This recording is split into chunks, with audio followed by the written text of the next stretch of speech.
Welcome back to Movie Guys Improvise. You are listening to Chill with Realms. Jurassic Mark. and Faerhad Targaryen. Last week we had another anime episode. It was the movie-length mashup that Chill with Realms created for Sword Art Online.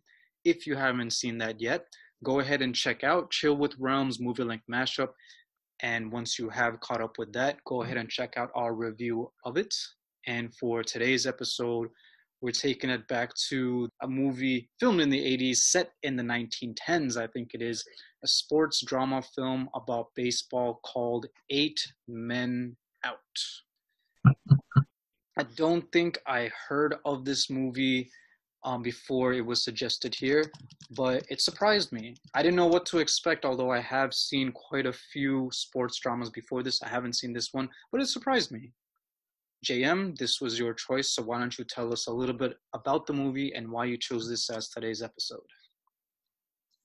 Gladly. Well, this tells the story of the 1919 Chicago White Sox, who were considered one of the best teams of their era, and how they intentionally lost that year's World Series to rake in a lot of gambling money, which became a massive scandal in Major League Baseball that threatened to destroy the sport, but then Babe Ruth came along and everything was okay. The movie mainly focuses on the players and some of the associates that they were said to have, although we don't know which of these we don't know if all of these gamblers actually existed. Some of them may have been amalgamations of different people, but regardless, in piece through and through. It's got this great sort of big band swing sound that I really like. I love the jazz numbers. And I picked it because I had been missing sports for a long time prior to their return, and I felt like just diving headlong into a good baseball movie, and that's all there was to it. Sounds good. That's a great reason, actually, to choose a sports movie, actually. Yeah, sports have been kind of, you could even say non-existent this year as far as like, Major League Baseball, MLB, NBA, although there have been some NBA games lately. I know Baseball's been back. Oh, baseball has been back. Okay, awesome. For the last couple of months, yeah, baseball's been back. It's been a little bit weird this year. A couple of teams have had to cancel games because individual players or managers caught COVID. And there are some strange double headers that are only lasting for like 7 innings apiece. But yeah, baseball's been back for about, I want to say 2 months now. Actually, you're right. I remember, I think it was a month ago that the Yankees were in the news for some sort of controversy involving the president. I don't know too much about it because I don't look up sports news much. But yeah, so baseball has been back for a little bit of time, which is cool. I would say growing up, baseball was one of my favorite sports, along with, I guess, basketball, because a lot of my friends, my close friends, were into basketball. I liked playing basketball and football and baseball with my friends, as well as soccer. So yeah, I've never been much of a sports fan, but I've dabbled whenever my friends are into it, or if I'm hanging out with people who are like watching a game or something, both friends or family. Realms, what about you? Do you have a favorite sport?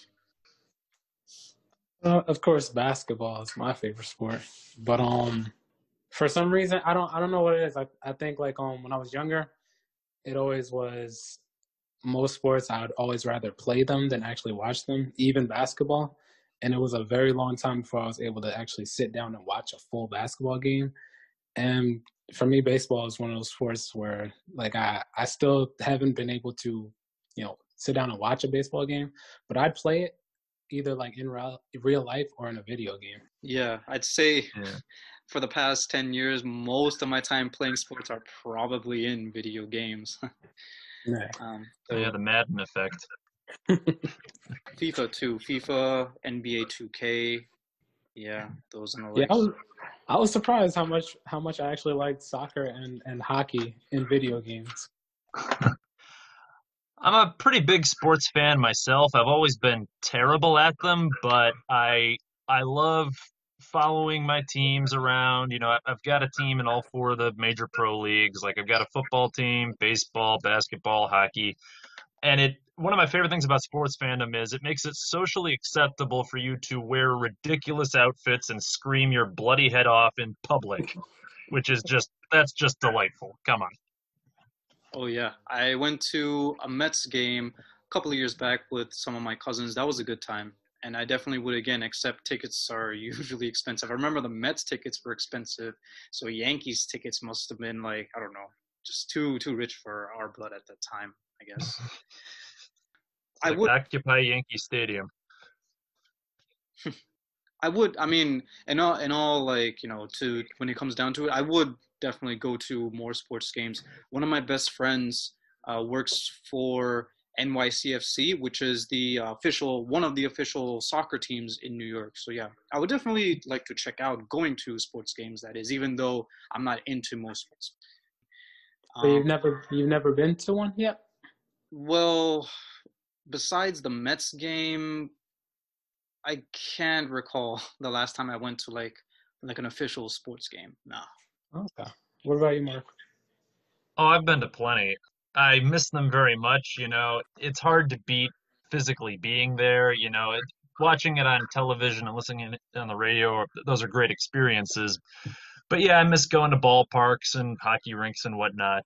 I think the last sporting event I saw live was probably, I want to say it was like last summer. I went to go see a Giants Astros game in Houston. But yeah, no, as soon as in-person viewing comes back, I am definitely like punching my ticket and running to the nearest stadium.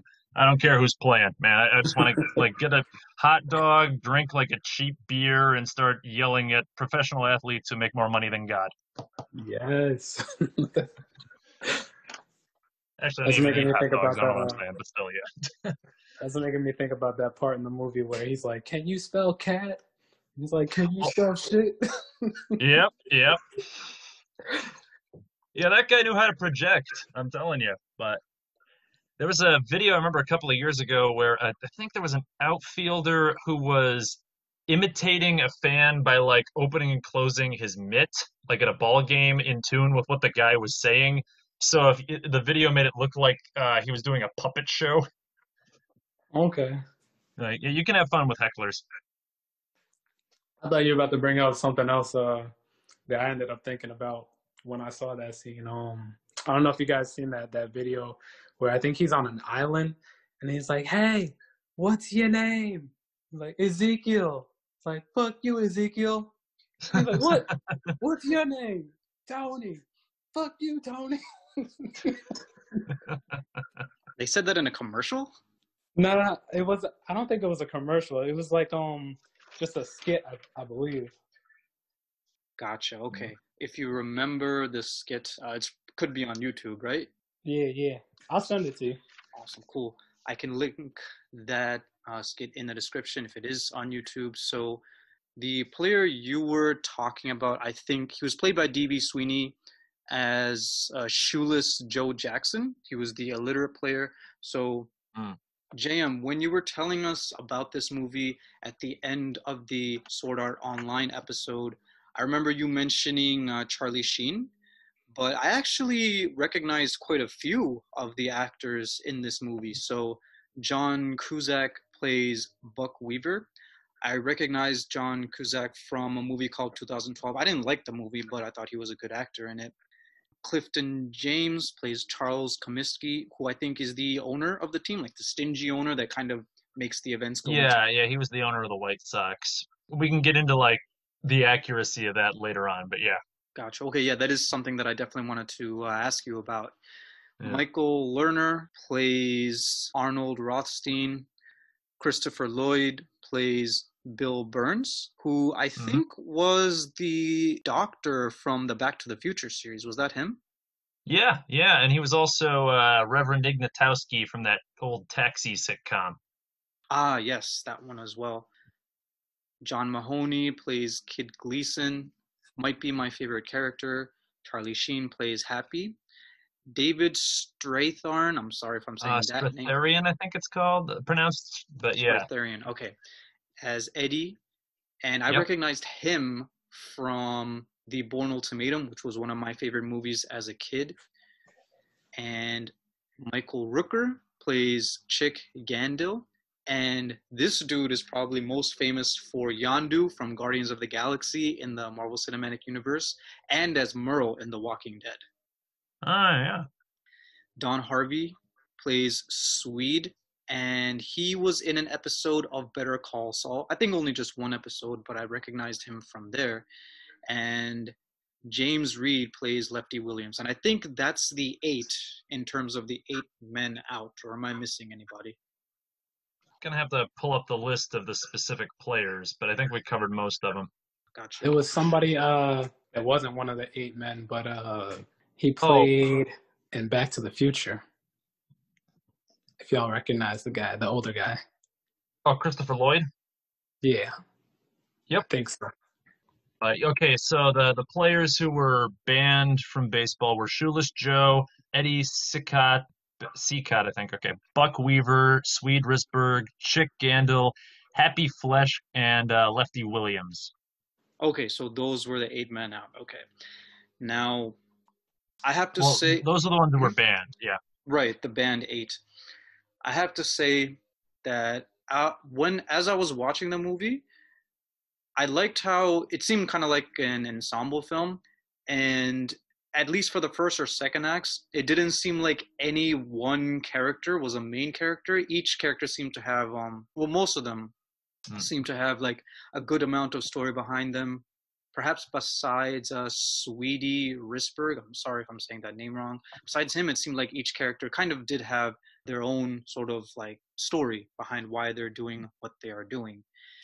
Out of them all, I think Eddie was probably my favorite because the actor behind it, I think the portrayal, he had a lot of conviction behind it, and I can tell behind his motivation, I think he had the strongest motivation behind it as well. Did you gentlemen have a favorite? I loved Eddie as well, mostly because David Strathairn's one of my favorite actors too.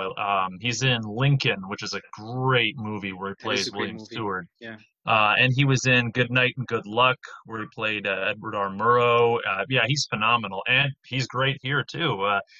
He looks younger than I'm used to seeing him, but now the movie came out over 30 years ago, so it makes sense.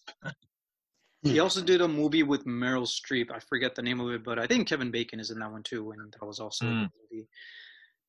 I probably have to agree with y'all on Eddie. Like, I felt like he was the only one that actually had a legitimate reason to actually act up and throw games. And it not even seemed like it was for a bet, but just to get back at him, at his boss. Yeah. The storytelling that this movie has, it feels like you can root for any one character, you know, because Buck, obviously, he was against the whole conspiracy, the whole fixing that the rest of his teammates were doing. And I was siding with him, but I was also siding with the other players that were fixing. You know what I mean? Like, I was on both sides, basically. Yeah, your heart pounds in two directions. I guess that's one way of putting it, yeah. One thing, though, that was kind of strange for this movie, I don't know if this was a directorial choice. The director was John Sayles. I don't know if I'm saying his name right. But there were a lot of scenes that were like kind of short, and we didn't see any development in them.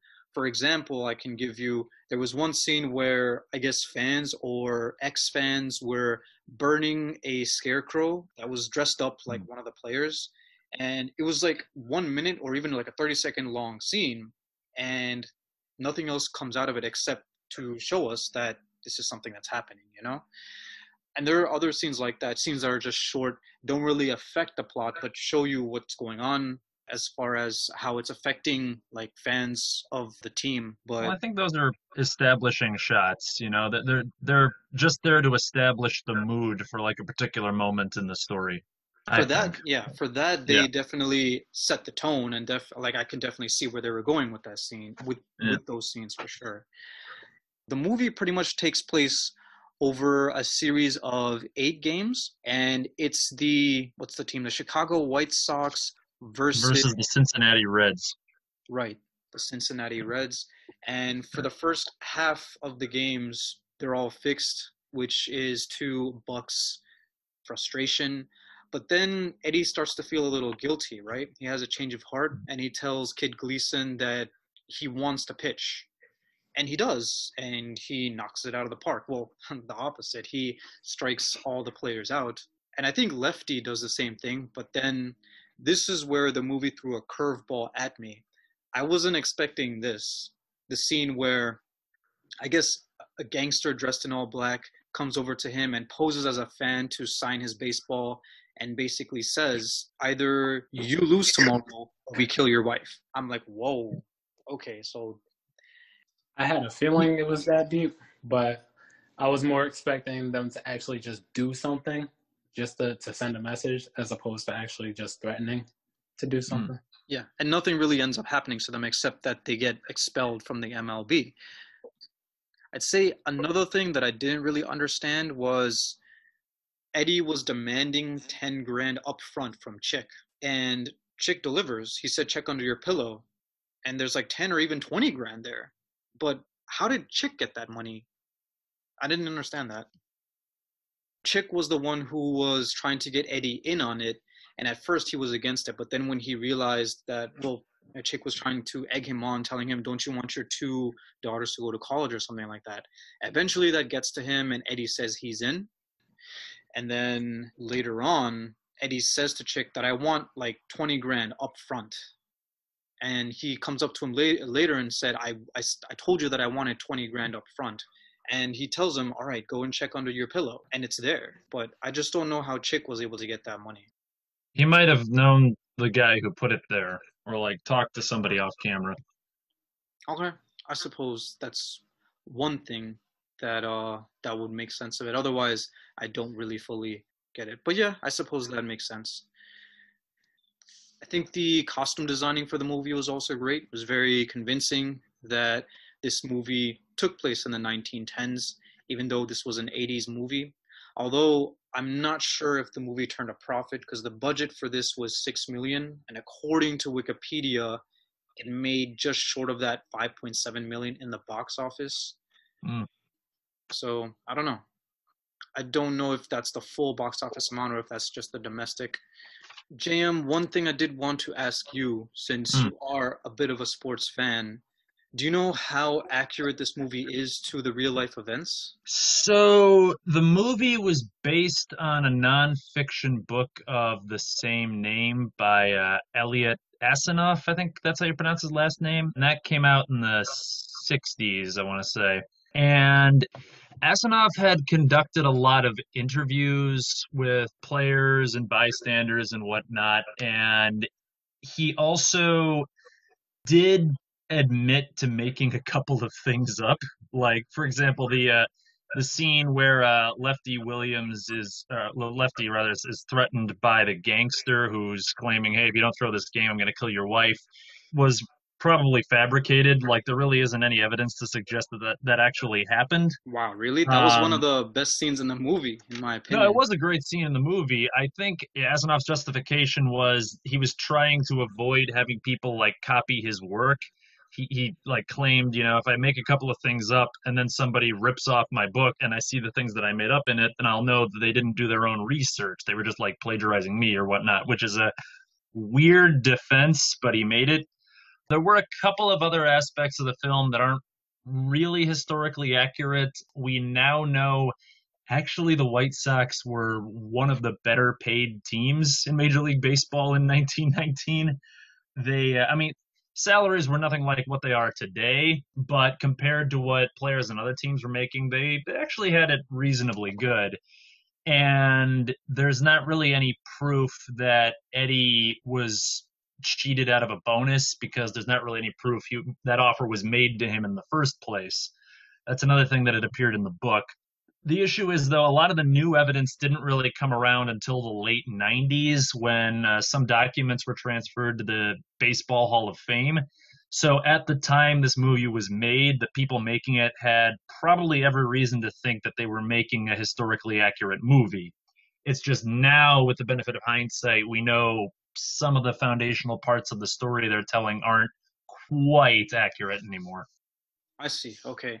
And I understand that Hollywood needs to do things like that sometimes. I mean, whenever you're Mm, doing an adaptation, whether it's an yeah. adaptation of a true story or Mm, an adaptation of like a comic book or a book, or a short story, there usually are two big reasons why you would need to make a change. One, for the constraints of time, and two, because certain scenes just work better cinematically, you know? mm.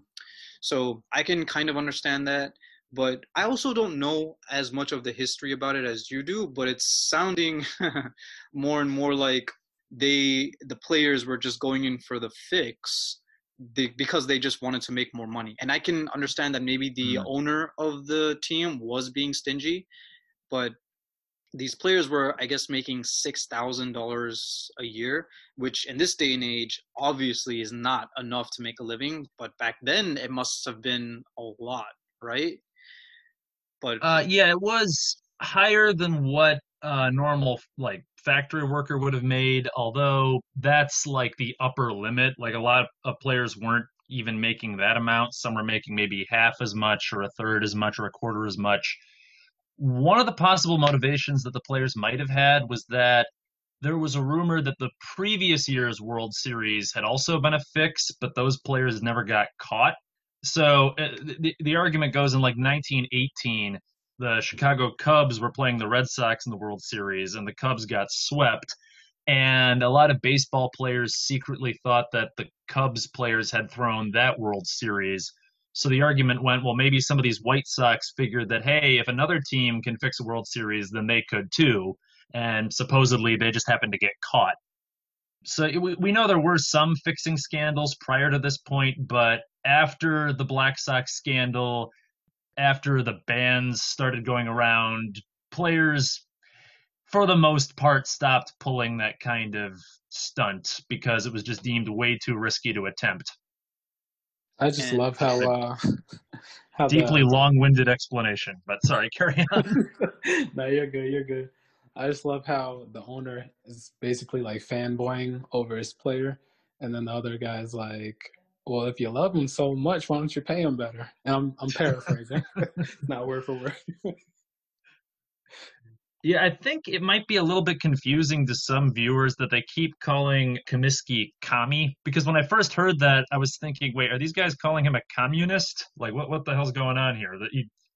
It's weird to have a money grubbing communist, but no, that's obviously not what was happening. do you know if fixes still happen in sports today? Uh, I don't know that much about like the yeah, I don't know about that so much. I do know some sports writers are a little concerned about how like FanDuel and other sports gambling sites might affect the integrity of pro sports down the road, but I don't think there have been any major gambling scandals in Major League Baseball or any of the other like really big sports since then, except for Pete Rose, the Cincinnati Reds player who like bet on a couple of games that he was playing in, which that's not necessarily the same thing as like intentionally losing a game, but you're not supposed to gamble on a game you're participating in. And he did that and he's kind of become a persona non grata ever since. I see. I actually didn't know about that scandal, but the only one that comes to mind for me that's recent, if it's even recent, was, if you want to call this a scandal, was Alex Rodriguez from the Yankees, who apparently was caught taking steroids. Oh, well, Um, yeah, that's Yeah, yeah. Performance enhancing drugs are another big issue. Like not necessarily related to gambling, but yeah, that's been a big talking point in baseball for like the last 30 odd years. yeah. I remember when it came up with Barry Bonds, Barry Mark Bonds. McGwire. I think Mike Piazza, I think his name was. He was on the Mm, Nets. yeah, and for Hot, if you want like a fun picture for like our listeners, put a picture of what Barry Bonds' head looked like when he was a rookie, and then put that next to like the swollen head that he had by the end of his career because of all those steroids. Like, man. it's like night and day. I'm not kidding. Yeah, if I Oh can no. find it, I'll put it in the Yeah, slideshow. yeah. I feel kind of embarrassed that the only reason I know the name Barry Bonds is because Lil Wayne has a song called Barry Bonds. Oh man. Actually, I didn't even Yeah. hear. I didn't even hear that from him. I heard. Drake's version of it first when he first came out. Oh, Drake has his own version? Yeah, it was on which one was it? Room for Improvement, I think it was, or the follow up mixtape. Got you, got you. Okay. Drake and his mixtapes. Drake and his writer steroids. Oh, good one. Oh man. Well, with Eight Men Out, the movie anyway, with the way it ends, I want to ask you this. Do you know if the way the movie ended is the same way the scandal ended in real life, how they go to court, but they're all seen as not guilty, and then the only consequence for them is that they're all banned from the MLB. Like they're free men, they don't go to jail, but they can't play baseball professionally, at least not on that level. Oh yeah, no, that part was definitely accurate. The jury, in hindsight, might have been not necessarily thinking objectively about this because, maybe there were a lot of baseball fans on it. I don't know. But regardless, no, they weren't found criminally liable or whatever the legal term is, but they were banned from the sport for life. And since Joe Jackson was considered the best player of the guys who were banned, he's the one who's talked about the most, like in hindsight. I think he went back to his native South Carolina after a while and like opened a grocery store. There was another movie that came out, I think, a year after this one called Field of Dreams, which is also very heavily inspired by Joe Jackson's story. Well, the movie ends with Joe Jackson playing for some other league in Hoboken, right? Yeah, which, hey, I mean, I got a shot of pride right there because I'm living in northern Jersey now, and I'm like, hey, I know both of those towns, but it was like Hoboken versus Hackensack. But yeah, I think he played ball again, just again, not major league ball ever again. Like he never played for an MLB team after that. I see. Okay. And the dude Buck Weaver, He got so screwed. yeah, I guess what his problem was in the end was being guilty by association. He didn't take part in it, but he knew about it and he didn't do anything to stop it, and that was his problem. Yeah, that's what the newly appointed commissioner basically said. You know, any player who knows about a scandal like this and doesn't immediately report it will get banned too. Exactly. So yeah, he kind of got caught up in the whole controversy, and he didn't really take part in it. I mean, the evidence doesn't suggest that he did anyway, and his batting record certainly doesn't suggest it. He hit what, like a 318, 319, something like that. Yeah. I like how he sort of had some outbursts at court. Oh, I loved those scenes. Yeah. Like Cusack almost stole the movie a couple of times. I loved the scene where he's talking to his wife and she says, "God, I wish I didn't know now." And I love the scenes where he's talking to those kids and it's almost like he's wrestling with his conscience. Oh yeah, definitely. So I was mentioning earlier on in the podcast that with the first and second acts, it seems like any one character can be a main character. But towards like the end of the second act and the third act, it's definitely Buck that's the main character. Yeah. It starts out as more of an ensemble piece, but well, I mean, there's a reason why Cusack's face is the biggest on the poster. I didn't notice some that. of the posters. Yeah. I like the way the movie ended, So this movie was taking me by surprise toward like the middle to the end, and it wrapped up quite nicely. I would say it's a sports drama, but it was more drama. It was more of a drama movie to me than a sports movie. Although I can't say that it wasn't a sports movie. I'm just saying I think the drama of it was more of the focus rather than the action of baseball, which that's not a point against it. I'm just saying from me as a viewer, that's how I felt about it. Yeah, I don't think you need to be a particularly big baseball fan to like this movie, but I mean, I'm biased, so I don't know, but that'd be my hunch. Yeah, I mean, I like good drama films, and a ton of them are sports dramas. And I've liked a lot of sports movies I've seen in the past. So yeah, this one is another good one to add to the list. So yeah, I think it's really the drama that got me interested. Yeah, same. I would say the got same. me invested. The action scenes, which were the game scenes, it was mostly just fixes. There wasn't much like honest game that we saw, so it was mostly a fix, and we were just seeing the effects of the fix, for lack of a better way to explain it. That's Yeah. Or pretty even much like it wasn't really like watching a full baseball game at all because they just highlighted certain points. And that was right. it. Yeah. Yeah. Yeah, you see him intentionally blowing double plays or the pitchers throwing like just terrible pitch after terrible pitch.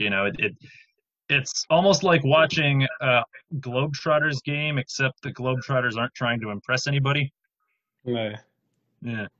My man in the box was like, I could have threw that in better, Yeah. quicker. The old guy. Good. So yeah, I think I've pretty much wrapped up my thoughts on this movie as we go into closing statements and ratings. Gentlemen, if you have any other closing statements to make about the movie.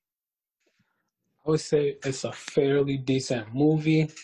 It did, however, take me, at least in the first watch, it took me about till maybe like 45 minutes in before I was like really interested in watching the rest.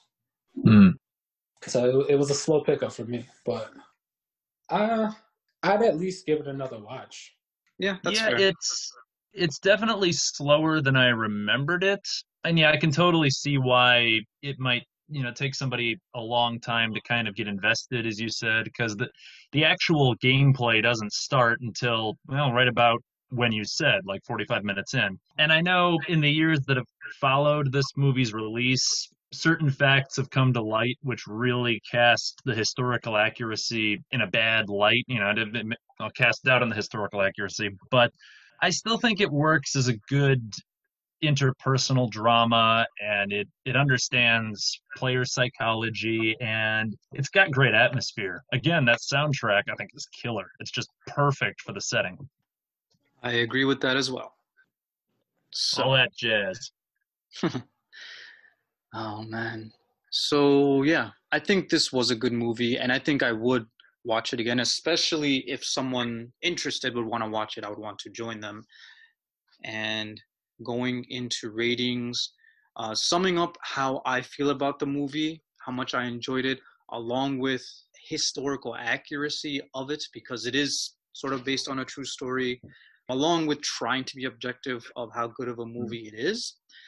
I think I would give Eight Men Out a 7 out of 10. I'm gonna give it a 5, only because, as I said, like it was a slow start for me. It took a while before it drew me in, so I'd give like the beginning of the movie like a 4, but then like the end of the movie was at least a 6 to me. So I'll say in the middle 5. And plus, I don't like how they did the boy Buck in the end. I sent him to the baseball shadow realm. That's wrong. Baseball shadow realm. Yu-Gi-Oh! Yeah. God, he's in one of like Dante's levels of hell. Yeah, I'm gonna give it a 7 myself. I really enjoyed the film. It does have some very slow, gradual moments at the beginning, and yeah, historically, it's not the most accurate movie, but it's very well acted, and I think by about the hour mark, I was hooked.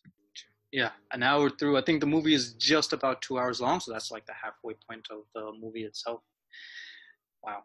And Realms, I was gonna say, is that a good 5 or a bad 5? Because the last time I reviewed a movie that low was Captain America: Civil War last season. No, it's a positive 5. Like for my taste, it was a 5, but like it was a decent movie. Gotcha. Okay. Absolutely. Yeah.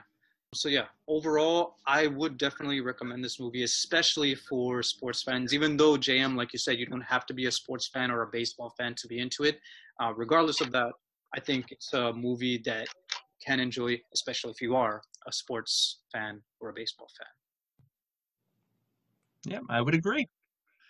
Speaking of entertaining cinema, I believe somebody has a pick for us.